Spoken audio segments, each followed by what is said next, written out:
E aí pessoal, Henrique Morgante aqui, escritor desses livros aqui no fundo, editor na editora Gatos Histórias, aspirante a comunicador e talvez, se der certo, futuro humorista algum dia. Tem alguns contos que vão para uma crítica mais satírica que eu talvez use aí no futuro show ou alguma coisa. Então vou falar de um assunto que pode sim me afetar diretamente. E eu tô aqui para falar, como você já viu na thumb, da treta do Léo Lins. Sim, porque nesse canal a gente tem nosso compromisso de entregar o conteúdo atrasado. Então é claro que não tá no hype, mas ele está aqui. Estou com o Stallone, meu convidado, e vamos falar um pouquinho desse ponto. Foi dita muita coisa a respeito desse assunto, sobre a censura ao humor, o humor negro está sendo criminalizado, não vai mais poder fazer piada sobre nada, não tem, né, tão censurando a gente e todos os assuntos vão virar tabus e aí acabou o humor, um monte de absurdo, comparação com novela e filme, com personagem, que pra mim é assim... É de um pensamento falacioso, gritante, absurdo você querer comparar realmente uma produção que você já parte do princípio que ela é totalmente encenada com o stand-up, que por mais que existam personas cômicas, extrapolações, não é um documentário, não é um depoimento, mas traz elementos da vida real da pessoa, como o próprio Léo Lins escreveu no livro dele, né? Então, pode trazer coisas que, se não for a sua opinião, é muito fácil confundir como sendo. E, independente disso, não é o mesmo modelo de um filme, de uma série, que não tem o objetivo de provocar uma reflexão sobre o seu dia a dia. Ela muitas vezes traz uma situação completamente fantasiosa. Por mais que sim, você consiga pegar informações aí para sua vida e tal, mas não é o foco. Mas que mesmo os filmes, séries e tudo mais têm limites, né? A gente vai falar disso daqui a pouco, sobre essas questões do limite.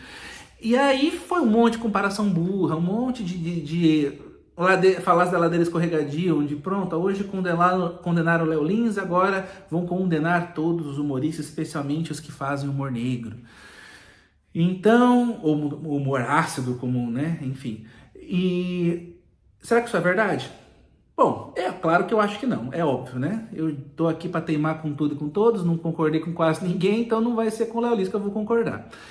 E eu acho que eu não vou jogar nada do caráter dele, até porque eu não conheço o cara e não faço a menor ideia do que ele realmente defende, apesar de sim, ele estar sendo abraçado pela direita, todos os seus shows estão sendo lotados por gente que apertou 17 depois do 22, sem dúvida nenhuma. Não tenho, novamente, citando nosso grande filósofo da Lagnol, não tenho provas, mas tenho convicção. E é óbvio, né?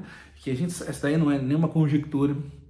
E achou o nicho dele, vai continuar produzindo para quem o acolheu. Então, eu não tenho... Mas mesmo assim, não tem nada a ver com a pessoa dele. Eu não tenho essas informações. Eu vou falar da profissão dele, do que ele faz como humorista, que o humorista também é um escritor, né? Afinal de contas, não é um improviso ali como os barbichas ou um repentista de rua. Ele tem um show roteirizado. Então, tem algo em comum comigo, que é a escrita. Nós escrevemos, nós fazemos ali uma preparação de texto para isso. E eu acho que sim, o Léo Lins erra muito. Não sei se é voluntariamente ou intencionalmente, involuntariamente ou intencionalmente, eu não sei. Mas ele erra na escrita e acaba cometendo erros que permitiram que ele fosse condenado agora, que causaram isso e que, na minha opinião, realmente causam problemas. São, sim, coisas ruins que deveriam ser evitadas por qualquer escritor, tanto do humor quanto dos livros, inclusive também de outras artes. Eu acho que sim, existem limites que precisam ser respeitados, porque todo o nosso comportamento, no fim das contas, é político e influencia a vida em sociedade. E eu acho que melhor ser uma influência positiva. Eu tento ser, pelo menos, e acho que todo mundo deveria tentar. Então, eu vou explicar algumas coisas, tá? Primeiramente, antes de entrar nesse ponto, censura. Ele foi censurado? As pessoas falam isso, tá? Gente, já pararam? Você sabe o que realmente foi a censura? Tanto aqui na ditadura militar quanto em outros regimes ditatoriais? A censura era prévia, sabe? Existiam órgãos de controle que permitiam ou não a publicação de alguma coisa. Tinham jornais que, antes de serem impressos, tinha um censor que tirava matérias, e aí a edição, o jornal colocava ali receitas de comida para tapar buraco, onde ficou. E era antes de ser impresso e divulgado. A censura, por definição, é algo prévio. Você primeiro cria o seu texto, ou a sua arte, a sua música, manda para um órgão de censura que vai liberar ou não e exigir mudanças ou não, previamente, antes de você divulgar, tá? É isso que sempre foi. Não existe censura posterior. Posterior não é mais censura, é consequência. Se você publicou uma coisa que foi considerada criminosa e você foi julgado por isso, mandado remover e talvez até pagar uma multa ou ir preso, você não foi censurado. Você foi processado e essa foi a consequência da aplicação de uma lei. Você pode discordar se ela é justa ou não, mas é isso, não é censura. Não é. Censura é antes. Entenderam? Entenderam? Então, assim, não tem como o Léo Lins ter sido censurado porque ele pôde fazer. E continua fazendo shows. Ele foi restrito da internet. Que aí realmente extrapola o alcance, que foi um agravante. Mas ele nunca foi censurado. E outra, mas ele foi processado por isso. Qualquer pessoa pode ser processada. Qualquer pessoa. Eu posso ser processado pelos meus livros aqui. Tem um livro aqui chamado Contos Profanos, cara. Não ataco nenhuma religião específica, mas eu falo de críticas a coisas da fé. Eu tenho um livro aqui chamado A Primeira Nuvem da Tempestade, que o meu personagem chama Presidente Jairo Bonaro. E aqui ainda tem, eu informo que qualquer coincidência com a realidade, né, como é que é? Isso é uma ficção, qualquer semelhança com a realidade é uma estranha coincidência. O meu Jairo Bonaro, que tem 4 filhos, tem um amigo pastor chamado Salles, como é que é o nome dele? Salles. Enfim, tem vários outros também. Tem 3 anos que eu escrevi, então me foge, mas tá aqui, né? Tá aqui. Eu fiz o que posso, mas eu posso tomar um processo a qualquer momento por causa disso. Qualquer pessoa pode, ainda mais quem foi afetada. E o promotor também pode pegar um caso de notoriedade e achar que deve processar aquilo. Isso é normal do Estado Democrático de Direito. Isso é assim. Aí você se defende e um juiz vai ver o que vai com base, né, na interpretação da lei, vai dar o veredito que você vai poder recorrer depois, etc. A gente sabe muito bem que o Léo Lins não vai atrás das grades. Ele vai conseguir em alguma instância reverter pelo menos isso. E o que ele pagar de multa, ele já ganhou muito mais em visualização e show, e até o livro dele que está esgotado. Então, é isso que acontece. Você pode receber um processo se alguém se sentir ofendido com qualquer coisa que você fez. E aí isso vai ser julgado se é procedente ou não. Então ele não aconteceu com ele nada que não possa acontecer com qualquer outro cidadão. Pois bem, né? Então não é censura, já sabemos disso. Agora, um outro ponto que é muito importante sobre o limite da arte, aí vira esse debate, qual é o limite da arte? Esses dias teve um podcast lá, Inteligência Limitada, que foi talvez o pior episódio de podcast que eu vi em toda a minha vida. Que foi dos humoristas lá debatendo isso, foram, né, a maioria a favor do Léo, só o Santinelli mais um, que eu esqueci o nome, defendendo uma outra posição, já estava desigual, né? E foi uma várzea, meu Deus do céu, parecia uma feira de rua. Peraí, corrobora. Peraí.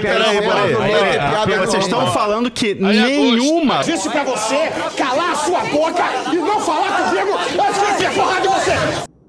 Parecia uma feira de rua, mano.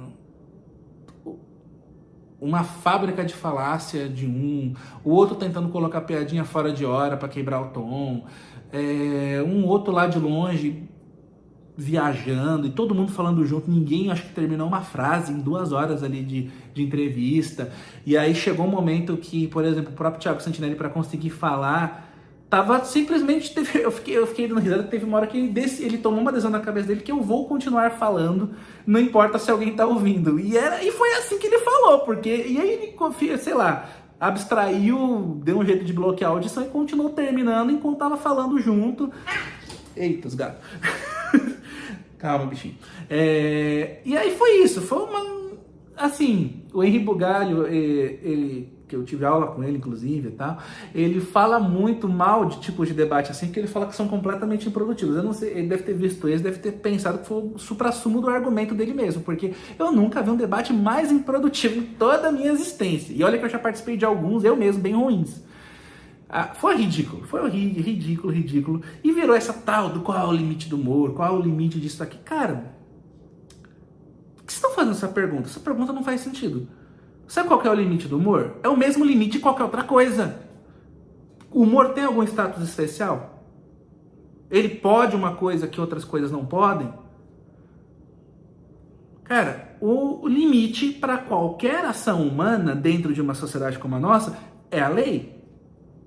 Ela pode estar certa, pode estar errada, mas ela é um limite. E a lei, aí o pessoal vem com aquela falácia que eu quero morrer quando eu ouço. Sou meio perfeccionista, então o livro tá certinho. Eu quero morrer quando eu ouço dia assim. Mas a escravidão já esteve na lei. O apartheid esteve na lei. O nazismo esteve na lei.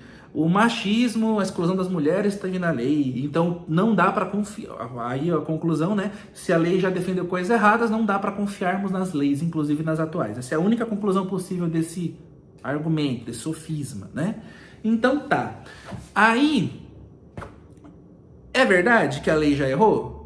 É verdade que a lei não é uma verdade, não é algo imutável que deve ser obedecida cegamente? Sim, caralho. Por isso que a gente tem emenda, a gente tem novas leis, a gente teve mudança de constituição, não só no Brasil, como em vários países. Muitos países já literalmente jogaram sua constituição no lixo e escreveram outra.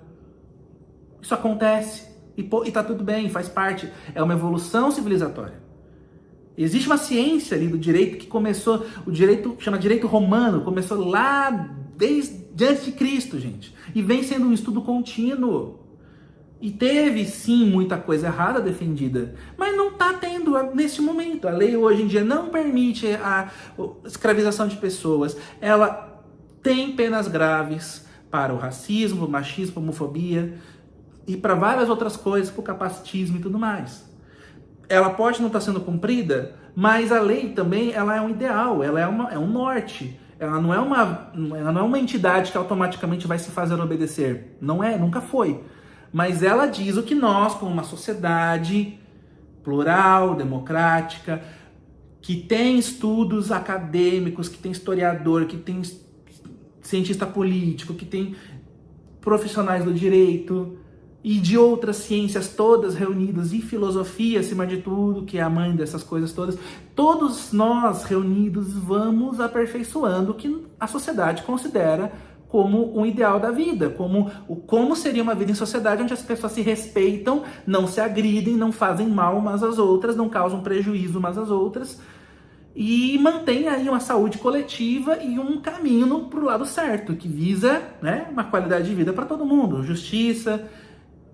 É isso que é uma lei. Tá? Isso é uma coisa boa, tá? Isso é uma coisa boa. Tem países aí que não tem isso e a gente não gostaria de estar morando lá, sabe? Eu não gostaria. Então, não há, assim, dizer que a lei já falhou no passado, não diz que ela está falhando agora. Também não diz que ela é perfeita. Não é. Tem muita coisa para mudar e tem, supostamente, os parlamentares e tudo mais deveriam estar lá trabalhando para isso, para melhorar a lei continuamente. Mas ela já tem muita coisa boa, já tem muita conquista sim, e a gente não pode ficar reinventando a roda. O que já deu certo, vamos manter, tá? Vamos manter, por favor. Foi difícil conquistar. E vamos manter assim. Vamos manter assim e seguir com os outros problemas. O que já existe, deixa lá existindo. Então assim, já se chegou à conclusão de que não é correto fazer racismo, cometer racismo nem que seja recreativo. Tem uma tipificação do que é o racismo recreativo.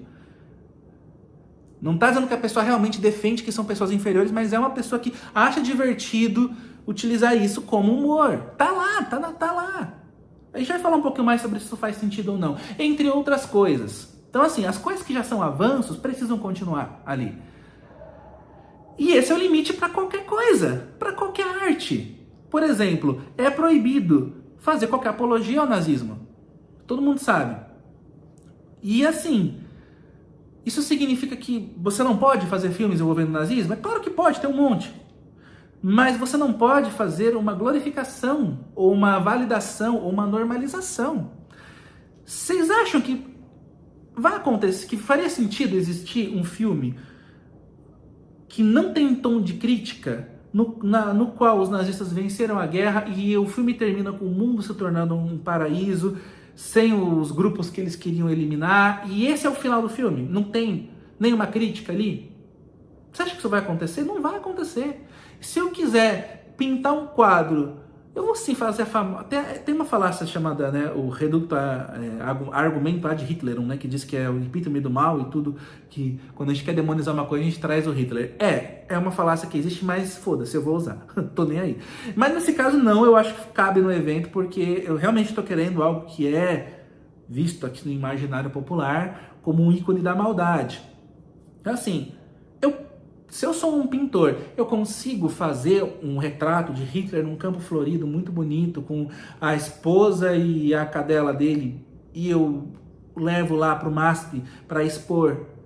Eles vão fazer? Eles vão aceitar expor meu quadro? Vocês acham que vão? Se eu levar para a rua vendendo essa arte, você ia comprar? Você acha que vai ser bem recebido pela população? Espero que não, tá? Depende de onde também, de repente eu até poderia ser. Mas... preocupante. Agora... Tá vendo? Tem limite na pintura, tem limite na cinematografia, tem limite na música, tem limite no comportamento humano normal. Por que que o humor não deve ter? Por que que o humor tem de passe sagrado dado pelos deuses, que ele é intocável, que se você fez uma coisa em tom de piada, fica mais leve do que você fazer de qualquer outra forma? Então, qual o limite do humor? O mesmo de qualquer outra coisa. E agora, por fim, para finalizar, ótima, né? Gravar sem roteiro é uma beleza. Deixa essa daí. Para finalizar... antes de finalizar, vamos num pré-argumento. Um outro argumento maravilhoso que eu vi sobre isso foi o do Henri Bugalho, que falou que esse humor hoje ele é irreverente, mas ele não tem nada de... Ele é considerado irreverente, mas ele não tem absolutamente nada de original. Ele é só um humor dos anos 80 e 90 que tá aí nos dias de hoje de modo anacrônico. Esse humor do Léo Lins é o mesmo que já existiu em Praça é Nossa, em programa de auditório, em tudo mais, e sempre esteve lá, só que antes era normalizado, e como foi caindo em desuso, ele retornar hoje para agradar os reacionários parece que está fazendo uma coisa muito impressionante, muito inovadora, sendo que é só mais do mesmo. E agora sim, com base nesse argumento, eu vou linkar no próximo, que vai finalizar o que eu creio ter a dizer sobre esse assunto, o que eu acho que é a minha contribuição que eu posso dar. E é aquele ponto que eu falei no começo. Então isso vai criminalizar o humor negro, o humor sombrio, o humor ácido, o humor provocativo? Isso é o fim? A gente tem que ser tudo salutar, bonzinho, politicamente correto. A gente não pode falar dos temas, a gente não pode falar de racismo, a gente não pode falar de coisas polêmicas, doenças, tragédias. Obviamente minha resposta é não. Não é assim que eu vejo. Aí que vou linkar com o que eu falei lá no começo, que eu acho que aí vai dar a perícia do escritor da piada. Que era para ser o trabalho de quem está fazendo isso, né? De quem é um profissional da área. A pessoa precisa escrever uma piada de uma maneira que ela apresente este assunto que ela quer trazer, sem normalizar, nem validar, muito menos fazer apologia à prática que nós, como sociedade, convencionamos que é errada. É difícil entender isso? Não, eu não acho. Então, assim... é normalização e qualquer forma de defesa e de naturalização, na minha opinião, é um desserviço, é um mal.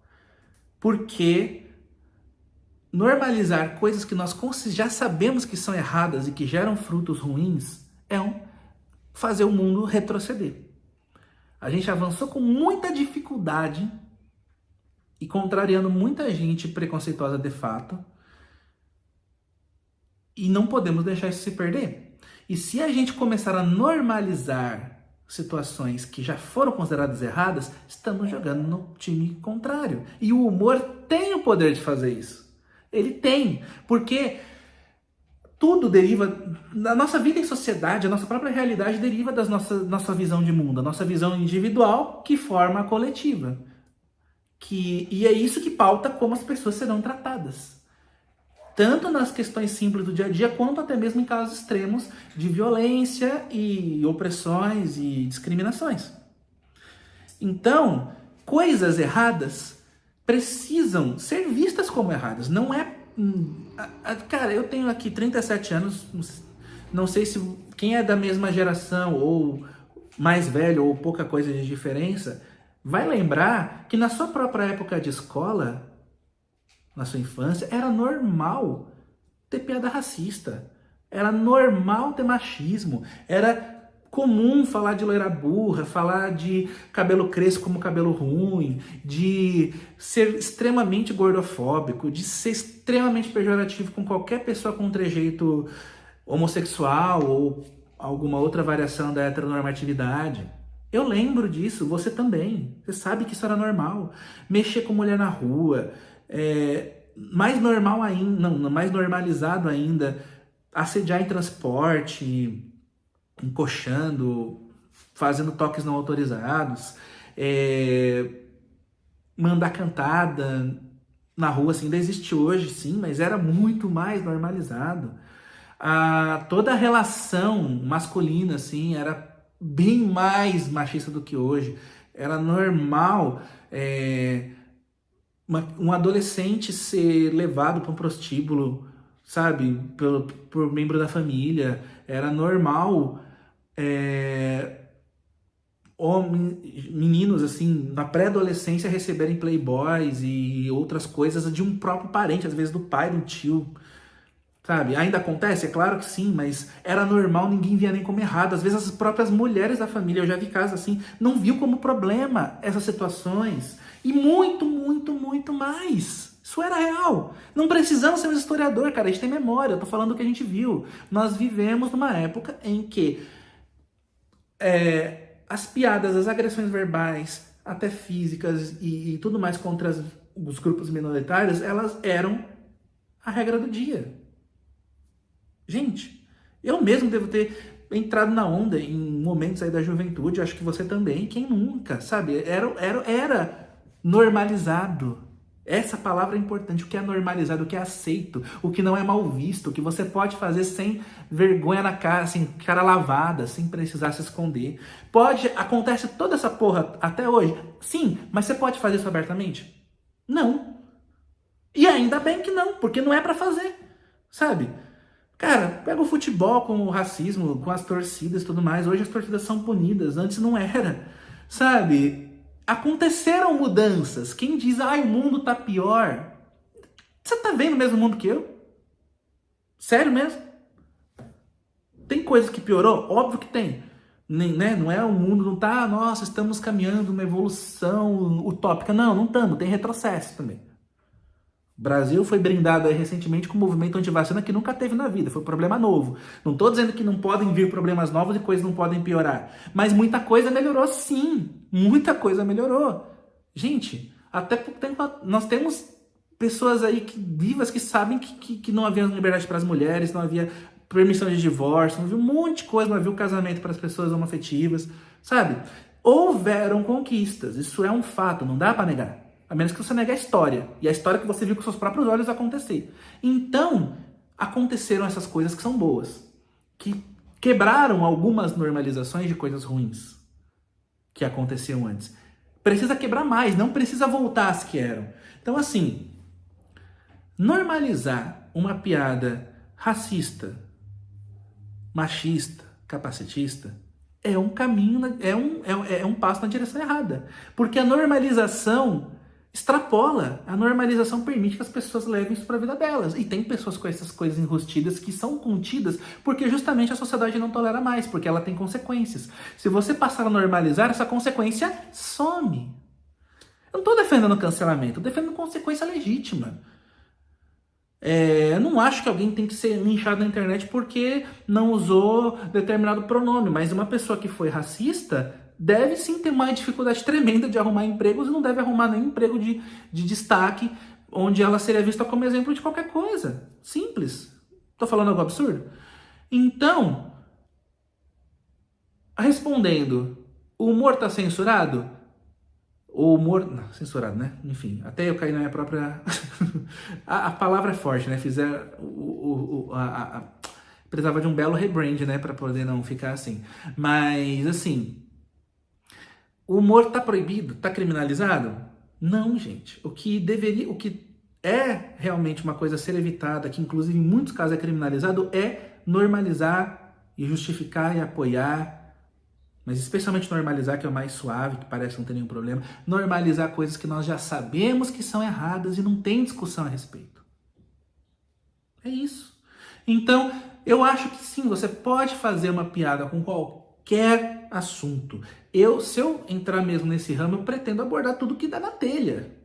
De política a trabalho, a escrita, a religião, eu quero falar de tudo que eu tiver alguma propriedade para falar, e eu não vou me pautar assim, esse assunto eu não posso. Eu não sinto que tem um assunto que eu não posso.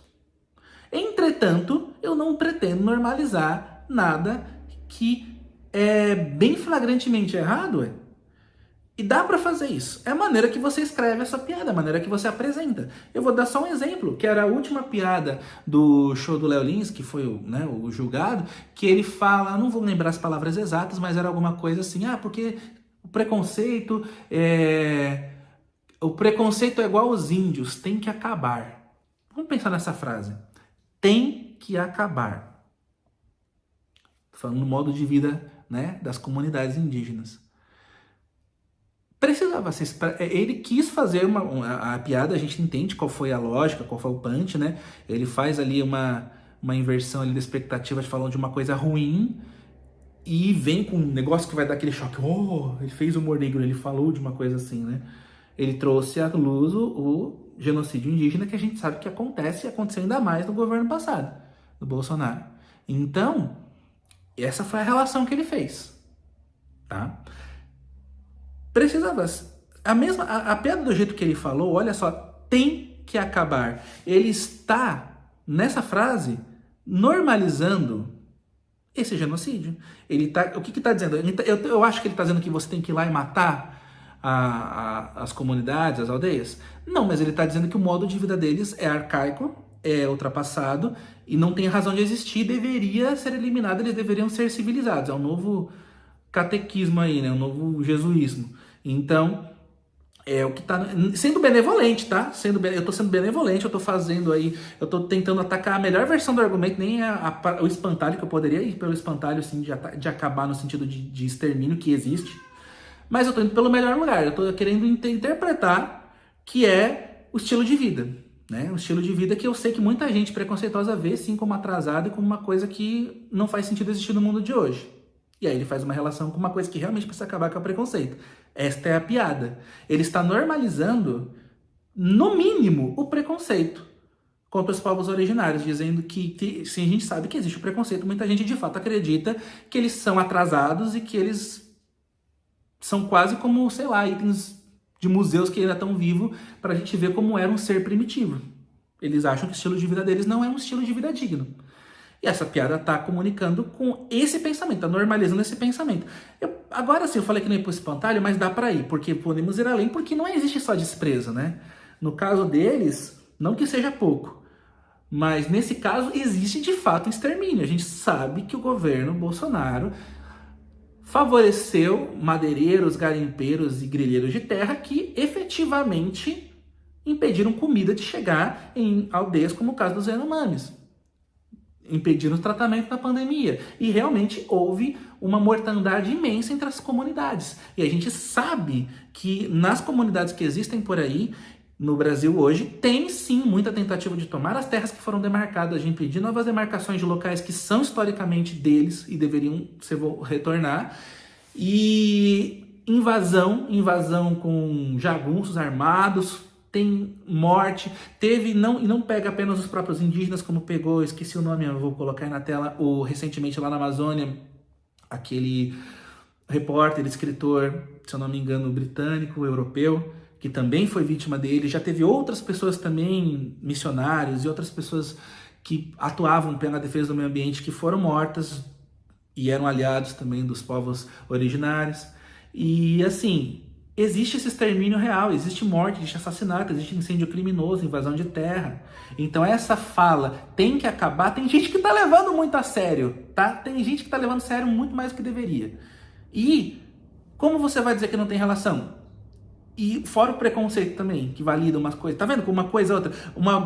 Uns têm preconceito e não se importam tanto que acabe. Outros, de fato, botam a mão na massa pra explorar. E a fala da piada foi, tem que acabar. Essa mesma piada poderia ter sido expressa sem isso. Se ele quer fazer uma relação, por exemplo, se ele fala simplesmente assim, tô tirando da cabeça, tá? E não sei se eu não tô resumindo aqui, não tô revisando, nem nada, mas se ele fala, mas eu acho que o que tem que acontecer com o preconceito é mesmo o que está acontecendo com os povos indígenas, está acabando. Olha a construção da frase. É literalmente a mesma... eu tô usando os mesmos termos que ele, tá? Tô usando os mesmos termos que ele aqui. Está acabando versus tem que acabar. É a única diferença real. Muda alguma coisa? Muda. Está acabando é um fato que está acontecendo e eu posso, inclusive, se eu quiser colocar uma conotação de lamentação nisso, de uma crítica, dá para você dizer, e infelizmente, assim, dizer o que está acontecendo na realidade não é apoiar. Se eu faço uma piada dizendo que tem racismo, por exemplo, existe o racismo, eu não tô inventando, eu não tô fazendo apologia. Mas eu tô só citando um fato. E eu posso citar esse fato ainda mais para atacá-lo, para deixar claro que eu não quero que ele exista. Eu tô citando o fato. Citar o fato não é problema. O problema é justificar e normalizar. Nesse está acabando, cadê a normalização? Cadê a justificativa? Não tem? Pode analisar aqui a estrutura da frase. É apenas interpretação de texto. Agora, tem que acabar. A pessoa que escreveu um livro falando que traz elementos da vida real no palco, fala tem que acabar. Esse tem que acabar, sim, senhor, reforça que o estilo de vida não faz sentido de ser preservado e que é algo ultrapassado, no mínimo, tá? No mínimo, sem levar em conta as pessoas que realmente vão lá e matam e ocupam as terras e roubam e fazem tudo de ruim. Então, tá vendo a diferença da construção de frase? Eu poderia trazer a mesma coisa na piada lá do plano emprego, do que ele fala, né, que o preto reclama que não tem emprego hoje, mas na época da escravidão ele nascia empregado e ainda reclamava. Você pode dizer, se está dizendo que existiu escravidão, você poderia dizer da mesma maneira. Você poderia dizer, por exemplo, você poderia trazer como exemplo pessoal e falar, por exemplo, eu estava conversando com meu amigo, que, né, um homem negra, aí ele estava falando que estava desempregado, estava difícil arrumar emprego. Eu falei, você tá triste? Ele falou, não, pelo menos hoje eu estou desempregado. Se eu tivesse nascido há uns 200 anos, eu tinha emprego desde que eu nasci. É a mesma piada, é a mesma piada. É a mesma piada e não está normalizando. Não está normalizando, ele está trazendo um fato que aconteceu. 300 anos atrás existia sim a escravidão. Se essa mesma pessoa tivesse nascido naquela época, ela teria altas chances de ser um escravo, um escravizado. Então, tá aqui. Ele trouxe, como eu falei, a maneira de escrever o negócio. Desta maneira eu não estou justificando, eu estou citando um fato que aconteceu. Mas da maneira que ele está trazendo, temos uma normalização. Ele tá, na piada que ele fala, o negro reclamou de que não tem emprego, mas quando ele tinha emprego desde que nasceu há 200 anos, ele reclamava do mesmo jeito. Alguma coisa assim. Ou seja, aí o que a gente pode entender na normalização? Reclama de tudo. Olha, é chato, ó, mimimi. Agora que, tipo, tá vendo? Olha, você pode falar. Você poderia trazer essa piada, pode trazer. Você pode citar tudo de ruim que aconteceu, machismo, escravidão, um monte de problema contra imigrante, nazismo, holocausto, mas sem normalizar, tá? E tem diferença. Quando você normaliza as coisas erradas, você está jogando contra. Foi muito difícil tirar coisas que nossa geração viu de errado e tem gente que quer voltar com isso. Se a gente normalizar essas coisas, se a gente permitir que isso entre e não tenha... que seja escrito de uma maneira que não apenas cite um fato histórico ou presente, mas que trate como algo banal, algo cotidiano, algo normalizado, estamos jogando na direção contrária.